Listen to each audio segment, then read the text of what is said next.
Welcome everybody back to the 3C Media YouTube channel. My name is Craig Crash, and today we're going to go over the semi-state matchups for this weekend in the IHSAA Football State Tournament. It's going to be an exciting Friday of football as we're going to figure out who is going to represent each class at Lucas Oil Stadium. We've got 24 teams across those 6 classes.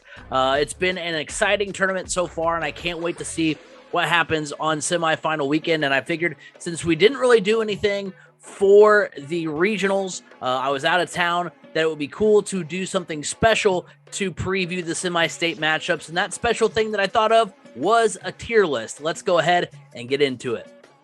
Now, as you can see, we've got the 24 teams we're going to be breaking down at the bottom of the screen.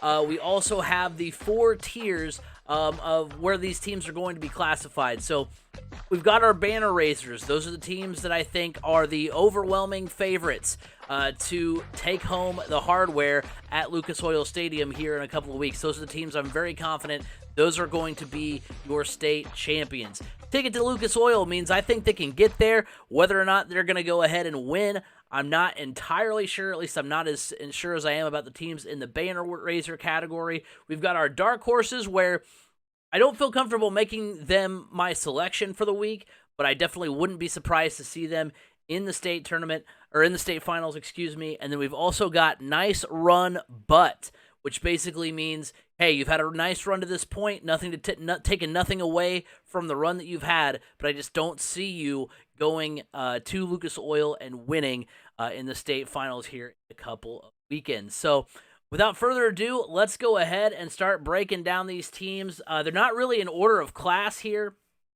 but we're just going to kind of go through it here. So we have Valpo, 5A Valpo. They go to Fort Wayne Snyder this weekend in their semifinal matchup, and I'm going to go ahead. I'm putting them in the nice run but category. They're the number 9 team in 5A. They're tied for 4th defensively, allowing 15 points per game on the season. They did knock off number 6 Maryville in the regionals by a 15-14 score. They've got running back Justin Clark, who is 9th in the class in rushing, right on the doorstep of 1,000 yards for the season. What makes me leery to pick this team, though, is that they scored 42 points in their sectional opener, and they've averaged 25 points per game on the season, but have only mustered 29 points in the 2 games since here in this postseason. So yeah, obviously, as you get deeper into the postseason, you're going to be facing tougher competition. That being said, their offense has slowed quite a bit, and in a game against Fort Wayne Snyder, a top 50 offense in the state, I just don't know how they keep up. So nice run for Valpo on the season, but I just don't see them getting it done when it comes to the state championship. Moving on to 6A really quick. It's going to be Center Grove at Indianapolis Cathedral. We're getting into a matchup that B. Scott and I at the beginning of the year on our high school football preview show, we saw this kind of coming down the pipe as a potential, if not state championship matchup, but a tournament matchup at some point.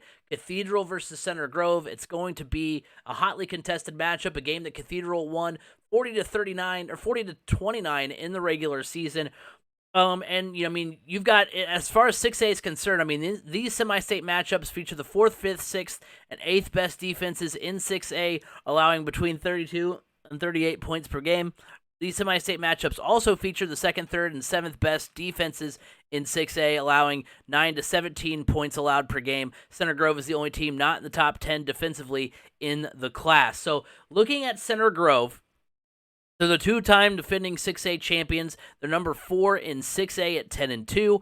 They average 36 points per game. They're 6th in 6A in that category. Quarterback Tyler Cherry is 7th in passing in the class, nearly 2,100 yards and 21 touchdowns. Micah Coyle leads 6A in rushing with over 1,700 yards. Noah Coy is 2nd in receiving in 6A with just over 1,000 yards. They've got a lot going on for them offensively. They're a good team when it comes to the offensive side of the ball. That's honestly a category that I thought they would struggle in going into the season with all that they lost last year, but they've kept that ship going very well. But honestly, defensively, I just don't see them being as up to par with the other teams that are still left in 6A. They also have not defeated a team this postseason that finished with an above 500 record. The best team they played was Warren Central in the regionals. or was it the sectional? No, it was the regionals. And Warren Central finished at 6-6. So, I mean, putting them lower than Dark Horse feels disrespectful to what they've been over the last couple of years. I mean, heck, they went 2.5 years basically without a loss. But I just surprisingly don't have as much faith in them. I'm probably going to regret this. This is probably going to be you could probably send this to freezing cold takes, here, in a couple of weeks. But I'm going to have to put Center Grove as a dark horse. I don't feel comfortable saying they're going to punch their ticket to Lucas Oil, and I definitely don't see them winning their third straight championship, at least not at the moment right now. So, I mean, I'm sure they'll prove me wrong. They're a fantastic team, but I just don't feel it at the moment. Looking at Kokomo, they play against New Prairie. They host New Prairie in the 4A semi-state on Friday. The Wildcats are the number 1 offense in 4A, the number 10 offense in the state with 43 points per game. They're third in the class defensively, allowing 11 points per game. Their win over number 9 Columbia City in the regionals is the only time they've beat a ranked team this postseason, but I mean, still pretty incredible nonetheless. They are 12-1, all wins coming against by a margin of 14 or more points. They're a really good team, a sneaky good team. Do I want to pick them to win the 4A state title? Not really, but I do think they're a dark horse, so I'm going to put Kokomo there as my dark horse in 4A. Going down to 1A now, we've got Indianapolis Lutheran, and honestly, through the course of the year, you've heard me sing their praises. They go to North Decatur in the 1A semi-state coming up this weekend. You've like I said, you've heard me sing the praises of Lutheran all season, especially Jackson Willis. He's over 3,100 yards, 43 touchdowns, and 4 interceptions. The postseason is not entirely on the Max Preps page for Willis, but I'm going to try my best not to rehash a lot of the points that I've already made about Jackson Willis and the Lutheran Saints. They're a very good ball club. Looking at just the state tournament, though, the offense is averaging 53 points per game. The defense has 3 shutouts. The only points they've allowed was a Providence touchdown in the regional. They've down 3 of 4 ranked teams in the AP en route to the semifinals. They defeated number 10 South Putnam, number 11 Covenant Christian, number 12 Providence. All that plus the experience as a team getting to the state championship last year, I just give them the upper hand. So they are my first banner raiser team. Just all that experience, all that talent that they have. I'm very high on Lutheran. Moving back to 4A and looking at the Ron Colley Royals. Running back Luke Hansen is a monster. You've heard me talk about him a lot this season, so just like Lutheran, I'm not going to rehash a whole lot of that. He's got nearly 2,900 yards, 32 touchdowns on the season. Ron Colley's all-time leading rusher. He's just had an incredible year, but they're much more than just Luke Hansen. I mean, they're 10th in offense in 4A, 34 points per game. They're second defensively in 4A, allowing 10 points allowed per game. They've got 2 shutouts this postseason, a pick 6 and a fumble recovery sealed the win versus number 10 Brebeuf. Sectional championship game. They held New Powell, which was the number 1 team in the class, the second best offensive team in the class, to just 7 points in the regional. At the end of the day, they're the number 2 team in 4A for a reason. The offense is good. The defense has been extra good this postseason. It's a toss-up between them and East Central, to be honest, but I do have Ron Colley in that banner raiser category. I feel really good about the Royals going into the Final Four in 4A. Looking now at Monrovia. Monrovia's kind of had a crazy run through this postseason. It's been a miracle run. They were 2-7 in the regular season. They lost 5 straight heading into the postseason. They blew out Purdue Polytechnic, knocked off a good Speedway team by 1, and then defeated a resurgent Danville team in what was a wild sectional 29 run that they had. They then upset number 8 Owen Valley in the regionals last week, and the defense has really been the story for Monrovia this postseason. They allowed an average of 30 points per game on the season, but have allowed just 17 points per game in 4 postseason games. It's been a surprise run for Monrovia, but I just can't see them making it past this Friday. So, hats off to Monrovia. I just don't think they're making it past this weekend. Looking at the Castle Knights up in 5A, they host Whiteland on Friday. I know I haven't done a great job of saying who these 2 teams play. It was Roncalli versus Monrovia is at Lawrenceburg, and Roncalli is at East Central, so that's why I said they were a toss-up. But anyway, on to Castle. They're coming off an impressive 31-14 win over number 3 Bloomington South in the regionals. Tight end Weston Anger, who is 6th in the class in receiving, had 3 catches for 115 yards and a touchdown, so he went off. All 3 postseason victories have come by 10 points or more. Castle's offense averages 31 points per game, 10th in 5A. What stands out for me is that they faced the 5th and 7th best runners statistically in the class and have held them to a 59 yards per game average and no rushing touchdowns. Whiteland boasts the 4th best rusher in Peyton Emberton, so if Castle can keep up that trend of stopping top rushers in the class, then I think they could get to Lucas Oil. So I'm actually going to have Castle as a dark horse. I'm not ready to pick them yet. To go, super far, I guess you can only go one more game further than this, but I do think they are a dark horse in 5A. Looking at the defending 2A champion, Andrean Fightin' 59ers. Looking at what they've done this season, like I said, defending 2A champs, they do host Fort Wayne Lures on Friday. The defense has allowed 14 points per game this season. They're 5th in 2A. They've allowed 10 points per game during the tournament. They started the tournament by knocking off number 2 LaVille. Honestly, that's super impressive to me because that was a game I thought they would lose. And so to win that game is awesome. They also defeated number 9 Lafayette Central Catholic in the regional. Their offense is clicking too, averaging 38 points per game, up a whole touchdown from their season average. So they're super hot, and I think they're going to have a chance to defend their title at Lucas Oil. That's why I'm saying Andrean. I'm giving them a ticket to Lucas Oil Stadium because they have just, played outstanding football. They were my pick to win 2A. I know I'm not, fully committing to them to be a banner raiser, but they have had a fantastic season on the whole. Going back to 1A, a class that, has all 4 semi-state teams being in the top 6 in the class in offense with 40-plus points per game and top 5 in defense, allowing 11 points per game or fewer. These are a lot. So, obviously all the teams making it this far are fantastic, but extra fantastic up at the 1A level. We're looking at North Judson right now, the Blue Jays. Top 3 offensively in the class, 47 points per game. Top 3 in defense, allowing 9 points allowed per game. During the tournament, they've scored 51 points per game. They've allowed 6 points allowed per game. And they've, through their path, though their path leaves a little bit more to be desired, only in the fact that their only wins versus ranked teams were Triton and Park Tudor, both outside the top 10. So their path maybe hasn't been as tough as some of these other teams, but they are still top 10 in the class in terms of strength of record. They're the 3rd best team amongst remaining teams. Running back Cheyenne Allen has been a stud for them all season, 1,300 yards and 28 touchdowns. North Judson is a good team. I could see them potentially winning the state. I think they do. They've got a tall task ahead of them playing Adams Central. That game's a toss-up, but I'll give them a ticket to Lucas Oil Stadium. So put North Judson in that 2nd tier. Going back to Whiteland at 5A.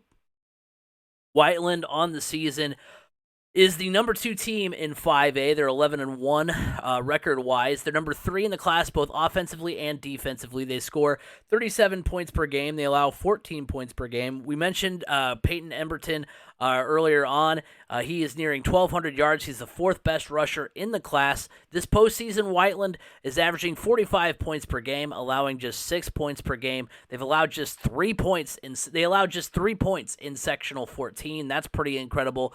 Their only loss on the season was to Martinsville on September 23rd. They lost 35-21. Since then, they've scored 40-plus in 5 of 6 games and allowed 14 or fewer in 5 of 6 games, including a shutout. Their offense is clicking. Their defense is stout. I like the Warriors. I'm going to put them in that ticket to Lucas Oil category.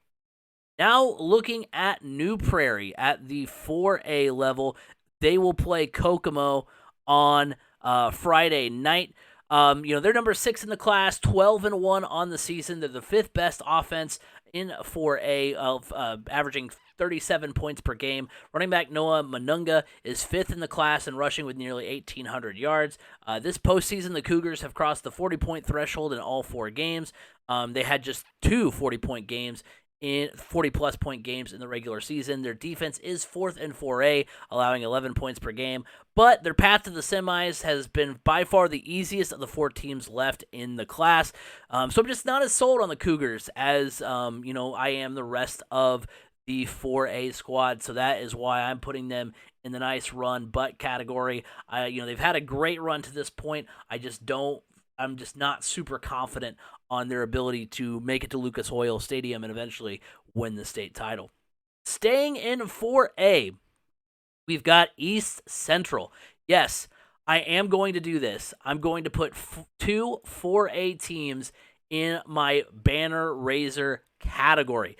Why? Well, because the winner of East Central and Roncalli will win the state title game. Mark that down.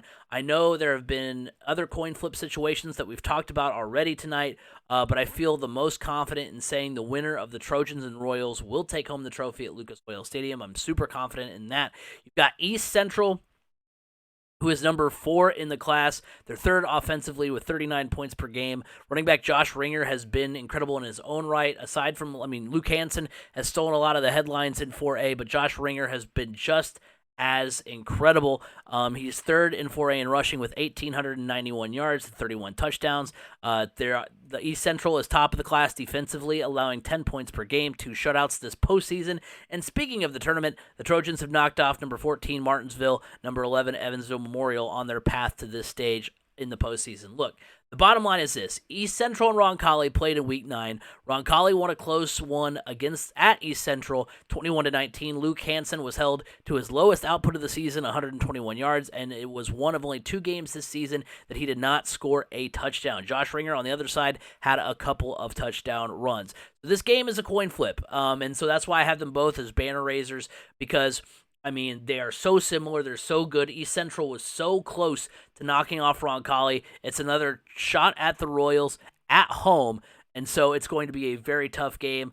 And so that's why I can't decide which of the 2 is going to raise the banner at Lucas Oil Stadium, but I believe one of those 2 teams will raise the banner at Lucas Oil Stadium. And oh, by the way, look how aesthetically pleasing that looks right there. All 3 teams, 4 rows of 3 all in a line there.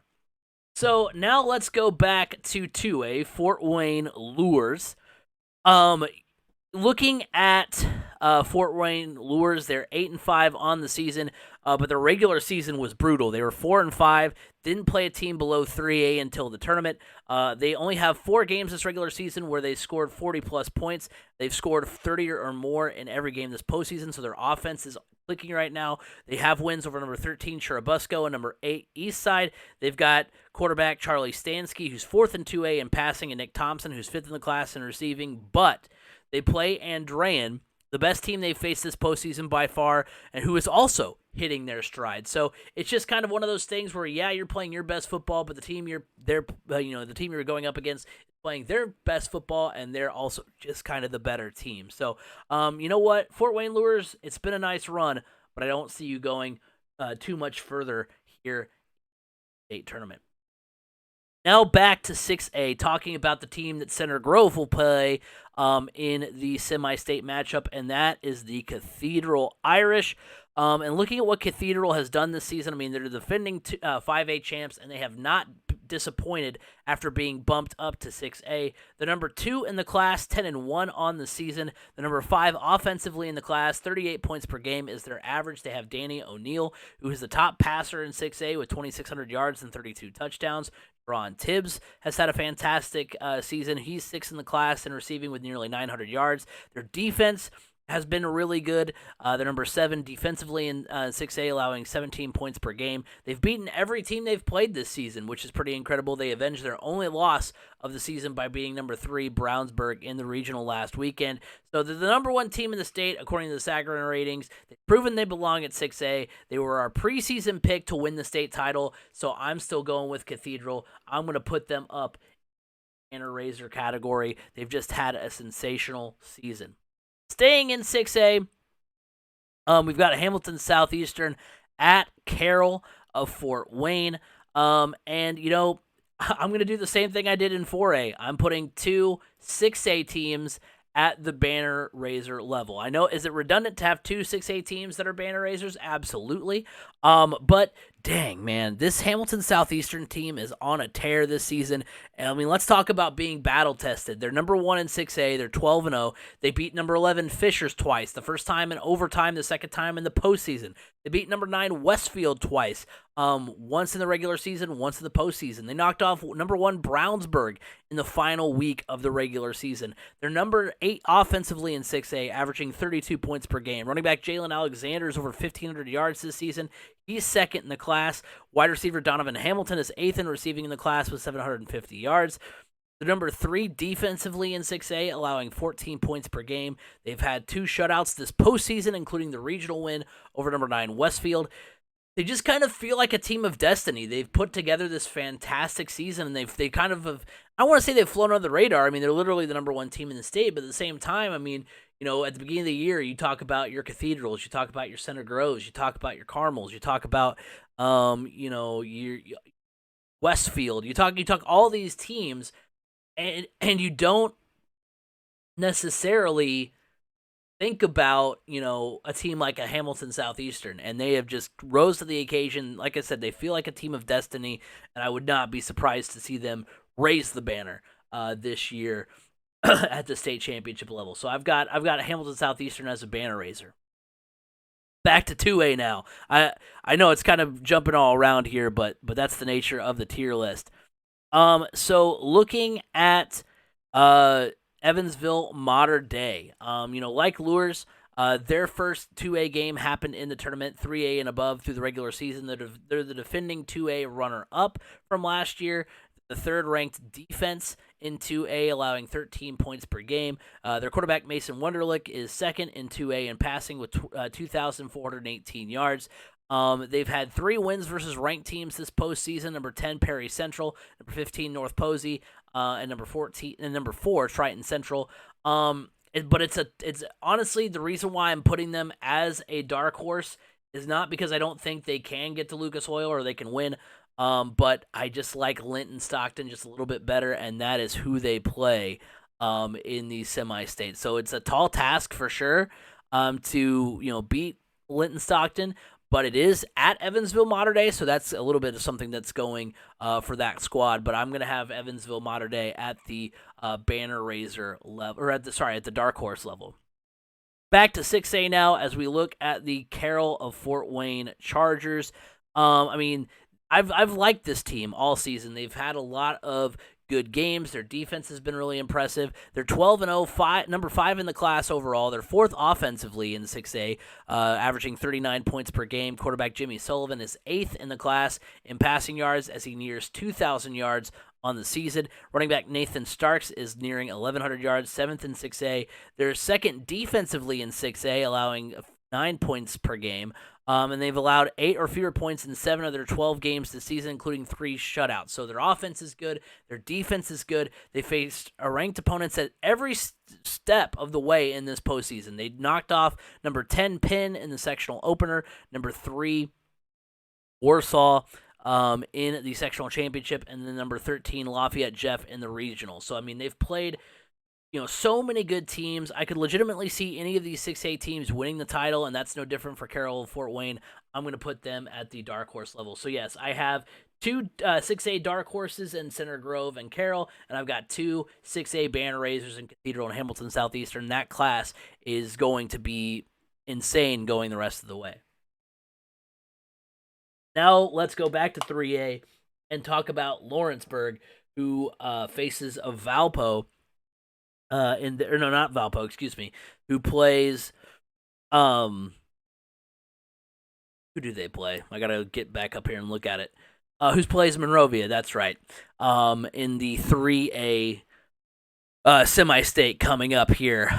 So back to 3A, Lawrenceburg, I'm going to give them their ticket to Lucas Oil. That's where I'm going to have them. This Tiger defense has been phenomenal. They're number 1 in the class and state. They've allowed 38 points. They allowed 38 points in a loss, 38-3 loss to East Central on opening night. From that point on, they've allowed 40 points the rest of the season. Their 12 points versus Milan is the most any team has scored in that stretch.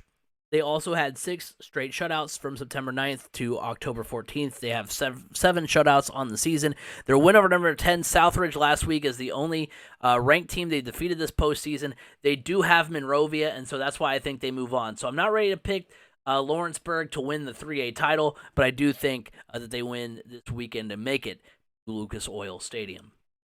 Looking at Linton Stockton, we got to talking to them a little bit a few moments ago. They're 13-0, number 1 in 2A. They take on Evansville Mater Dei. They're the first ranked team offensively in 2A, second in the state, only team remaining in the top 10 in offense in the class. They're number 9 defensively in 2A. Only Mater Dei is better amongst remaining teams. Quarterback Hunter Ginnix has been phenomenal for them. He is top 20 in passing in 2A with nearly 1,400 yards and is just over 1,700 yards rushing, which is good enough for 5th in 2A. All 3 sectional wins have came versus ranked teams, albeit all outside the top 10, so they've rose to the occasion and taking care of business there. The Miners are the most complete team remaining in 2A, and I think they've got the best chance of the teams left to win the state championship, so I've got Linton Stockton as my banner raiser in 2A. Now we've got another 3A team in West Lafayette. They're 13-0, number 1. They're the number 1 team in 3A. They're the only team remaining that's ranked top 10 in offense and defense in the class. They've averaged 48 points per game on offense. They're second in 3A.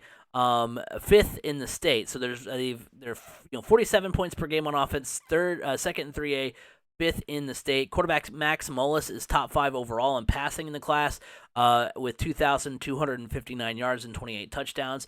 The only game this season where they did not cross the 30-point threshold was a Week 1 win versus Harrison of West Lafayette. So I mean, they've been to Lucas Oil already this season, had a fantastic game there. They allow 12 points per game defensively, which is 5th in defense in 3A.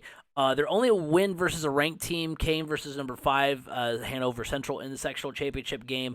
They were my preseason pick to win the state championship, and they've been so dominant all season. I don't want to move off of them just yet.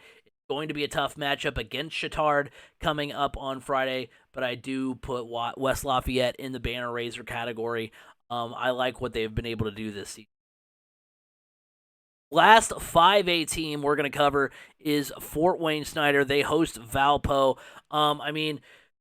Not a whole lot to say here because Fort Wayne Snyder has been so good all season. The number 1 team overall in the class, 11-1 on the season. They're number 1 in 5A offensively, averaging 38 points per game. They allow 11 points per game defensively, which is number 1 in 5A. They've been ranked. They've taken down a ranked team in every postseason game. The sectional opener versus number 10 Fort Wayne Dwenger. The sectional championship versus Fort Wayne North, which was a game I thought they would potentially lose. In the regionals, they beat number 4 Mishawaka, a game they won by 14 points. Bottom line, they're the best team in 5A and have the best chance of winning the title. So put Fort Wayne Snyder in the banner raiser category. Now back to 3A. We mentioned Chittard just a moment ago, and so let's dive a little bit deeper into that squad. They're number 6 in 3A. This postseason, they're averaging 45 points per game, allowing 15 points per game on defense. Their win over number 12, Garin Catholic, has been the only ranked team they've played this postseason. They've spent all season playing 4A, 5A, and 6A teams, only faced one 3A team during the regular season. That was Garin Catholic. They played 2 schools that were out of state. So, looking at their matchup versus West Lafayette, it's a tough call. The winner of this game probably wins the title, but, it's at West Lafayette. I felt weird putting Chittard in either the banner raiser or ticket to lose or ticket to Lucas Oil category. So I'm going to go ahead and put them as a dark horse. It's just the fact that I don't want to say I think they'll get to Lucas Oil because the team they're playing is so tough. But I also don't see them as a bona fide banner raiser. And if you're a Chittard fan and you're hearing that, you're probably excited because I've been kind of doubtful on them all season. and they've rose to the occasion. So we'll see what happens. But I have Chatard as my dark horse in 3A because even if they play Lawrenceburg in the 3A state championship game, I don't know that that's an easy check mark as a banner raiser just because Lawrenceburg's been so good on defense. So we'll wrap up the tier list video with a couple of 1A schools. First, it's going to be Adams Central. I'm going to put them in the ticket to Lucas Oil category. Like with Lutheran, the run they made last year to Lucas Oil, I think will serve them well getting into the later rounds here. Also, like Lutheran, they've played 3 ranked teams en route to the semifinals, number 14 Southwood, number 9 South Adams, and number 8 Carroll Flora. They're number 2 offensively in 1A, averaging 47 points per game. They're number 5 defensively in 1A, allowing 11 points per game. They're the worst defense of the teams left in the tournament, and I'm just not as high on them as I am on Lutheran, so that's why I've got them in the ticket to Lucas Oil. I think if that rematch with Lutheran were to happen in the state championship game, I still think I would ride with Lutheran there. So I think Adams Central gets there. They face North Judson. That's why I've got North Judson and Adams Central both in there because I think it is a coin flip, but I do think those are two that could very well punch their ticket to the state championship game. And finally, we're going to wrap things up with North Decatur.